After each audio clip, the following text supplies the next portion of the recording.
Ang matapang na si Bantay. Sa isang malayong kagubatan, may isang aso na nagngangalang Bantay. Siya ay kilala sa pagiging matapang at mabait sa kanyang mga kaibigan. Isang araw, nagpasya si Bantay na maglakbay upang makahanap ng mga bagong kaibigan at karanasan. Bago siya umalis, nagpapaalam muna siya sa kanyang pamilya. "Mag-iingat ka, Bantay," sabi ng kanyang inang si Aling Asong. Maraming mga hayop sa kagubatan, pero hindi lahat ay mabait. Habang naglalakbay, nakilala ni Bantay ang isang kunehong nagngangalang Puti. Si Puti ay mabilis at magiliw, palaging handang tumulong sa kanyang mga kaibigan. "Saan ka pupunta, Bantay?" tanong ni Puti habang lumulukso-lukso sa kanyang tabi. "Naghahanap ako ng mga bagong kaibigan," sagot ni Bantay. "Gusto mo bang sumama sa akin?" "Oo naman," sabi ni Puti.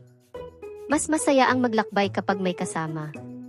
Habang naglalakad, narinig nila ang isang malakas na ingay mula sa likod ng mga puno. Agad silang nagtatago sa likod ng isang malaking bato. Lumitaw mula sa kagubatan ang isang malaking oso na nagngangalang Bruno. Siya ay mukhang mabagsik, ngunit may ngiti sa kanyang mukha. "Kumusta, mga kaibigan?" bati ni Bruno. "Ano ang ginagawa ninyo rito sa kagubatan?" "Kami naglalakbay upang makahanap ng mga bagong kaibigan," sabi ni Bantay. "Gusto mo bang sumama sa amin?" "Oo, gusto ko," sagot ni Bruno. "Masaya akong makasama kayo sa inyong paglalakbay." Nagpatuloy sila sa paglalakbay at habang nag-uusap, napansin nila ang isang grupo ng mga ibon na masayang umaawit sa itaas ng mga puno. "Kumusta, mga kaibigan?" bati ng mga ibon. "Saan kayo papunta?" "Kami naglalakbay upang makahanap ng mga bagong kaibigan," sagot ni Puti. "Gusto niyo bang sumama sa amin?" "Oo naman," sabi ng pinuno ng mga ibon na si Ibyang. Mas masaya ang paglalakbay kapag marami ang magkakasama. Habang patuloy ang kanilang paglalakbay, nadaanan nila ang isang ilog na malalim at mabilis ang agos. Lahat sila'y nag-alinlangan kung paano tatawirin ang ilog. "Huwag kayong mag-alala," sabi ni Ibyang. "Kami ng mga kasama kong ibon ang tutulong sa inyo. Lilipad kami at hahawakan ang inyong mga kamay upang makatawid kayo ng ligtas." Ginawa nga ng mga ibon ang kanilang sinabi. Hinawakan nila ang mga kamay ng kanilang mga kaibigan at sama-samang tumawid sa ilog. "Salamat, Ibyang," sabi ni Bantay. "Kung wala kayo, baka hindi namin natawid ang ilog." Pagdating sa kabilang pampang, nakita nila ang isang maliit na pagong na tila nawawala. Siya ay mabagal at mukhang naguguluhan. "Kumusta, maliit na pagong?" bati ni Bruno. "Ano ang ginagawa mo rito?"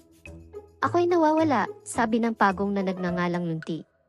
"Hindi ko alam kung paano makakauwi." "Huwag kang mag-alala, Lunti," sabi ni Bantay. "Sasama ka sa amin at hahanapin natin ang daan pabalik sa iyong tahanan."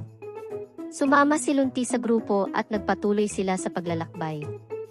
Habang sila'y naglalakad, nakilala nila ang isang matalinong uwak na nagngangalang Ugat. "Kumusta, mga kaibigan?" bati ni Ugat. "Ano ang ginagawa ninyo rito sa kagubatan?" "Kami naglalakbay upang makahanap ng mga bagong kaibigan," sagot ni Puti. "Gusto mo bang sumama sa amin?" "Oo, gusto ko," sabi ni Ugat. "Masaya akong makasama kayo at tulungan sa inyong paglalakbay."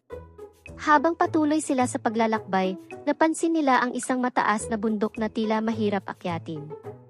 "Paano kaya natin maakyat ang bundok na ito?" tanong ni Lunti. "Huwag kayong mag-alala," sabi ni Bruno. "Malakas ako at maaari ko kayong buhatin habang umaakyat tayo." Sama-sama nilang inakyat ang bundok. Kahit mahirap, nagtutulungan sila at walang iwanan.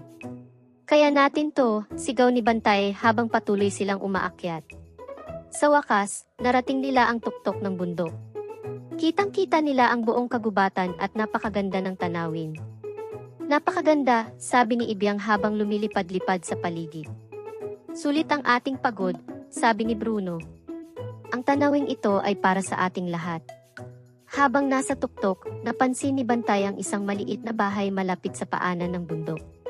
"Tila may nakatira doon," sabi ni Bantay. "Tingnan natin kung sino ang nasa loob." Dahan-dahan silang bumaba mula sa bundok at nilapitan ang maliit na bahay. Tao po, tawag ni Bantay habang kumakatok sa pintuan. Bumukas ang pintuan at lumabas ang isang matandang pusa na nagngangalang Matilda. "Kumusta, mga bata?" bati ni Matilda. "Ano ang ginagawa ninyo rito?" "Kami naglalakbay upang makahanap ng mga bagong kaibigan," sagot ni Puti. "Gusto mo bang sumama sa amin?" "Pasensya na, mga bata," sabi ni Matilda. "Ako'y matanda na at hindi na kaya ang mahaba ang paglalakbay. Pero maaari kayong magpahinga dito sa aking bahay." Tinanggap nila ang alok ni Matilda at sila'y nagpahinga. Pinakain sila ni Matilda ng masasarap na pagkain at binigyan ng mga kwento tungkol sa kanyang mga karanasan sa buhay. "Salamat, Matilda," sabi ni Bantay. "Napakabait mo." "Walang anuman," sagot ni Matilda. Mahalaga ang pagkakaibigan, lalo na sa mga panahong ito. Pagkatapos ng ilang araw na pamamahinga, nagpasya na silang ipagpatuloy ang kanilang paglalakbay. "Paalam, Matilda," sabi ni Ugat. "Salamat sa lahat ng iyong tulong." "Mag-ingat kayo, mga kaibigan," sabi ni Matilda. "At tandaan, palaging magtulungan at magmahalan." Nagpatuloy si Bantay at ang kanyang mga bagong kaibigan sa kanilang paglalakbay, dala ang mga aral at alaala mula sa kanilang mga nakatagpo. Sa bawat hakbang, alam nila na hanggat magkasama sila, kaya nilang harapin ang anumang pagsubok na dumating.